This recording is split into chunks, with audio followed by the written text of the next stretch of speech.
நிச்சயமாக இது உங்களுக்கு ஸ்பெஷல் தாங்க. வர்ற ஞாயித்துக்கிழமை வந்து பார்த்தீங்க அப்படின்னா ஸ்பெஷல் ஷோ வருது. அதில் நம்ம விக்கா இருக்காங்க. நிச்சயமாக அவங்க இருக்காங்க. அவங்களோட பயங்கரமான ஃபன்னு, பயங்கரமான என்டர்டெயின்மெண்ட்டு எல்லாமே வந்து வச்சுருக்காங்க. சூப்பராக இருக்குங்க. ப்ரொமோ வந்து டிவியில் வந்து டெலிகாஸ்ட் பண்ணிட்டாங்க. இன்னி டிஜிட்டலில் வந்து வரல. யூடியூப்பில் வந்து இன்னும் வரல. ஆனால் டிவியில் அல்டிமேட்டாக இருக்குங்க. விஜய் காவேரி சூப்பராக வந்து பண்ணிகிட்டு இருக்காங்க. பார்க்கும்போது அவ்வளோ செம்மையாக இருக்குது. நல்லா இருக்குது. ஞாயிற்றுக்கிழமை 5 மணிக்கு வந்து போடுறாங்க அப்படின்னு சொல்லி அலௌன்ஸ் பண்ணிட்டாங்க. அஃபிஷியலாக அலௌன்ஸ் பண்ணிட்டாங்க.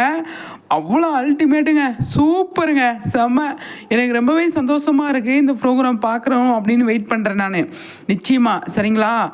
விஜய் காவேரி தனியாக வந்து சூப்பராக ஸ்கோர் பண்ணிட்டு இருக்காங்க. எல்லா ஆர்டிஸ்ட்டுமே வந்திருக்காங்க. அது ஃபேமிலியாக வந்திருக்காங்க. அதில் தனித்து தெரியுறாங்க நம்மளோட விகா அப்படின்னு தான் சொல்லணும். அவங்க பெருமைன்றதுக்காக சொல்ல, நிஜமாவே தனித்து தான் தெரியுறாங்க.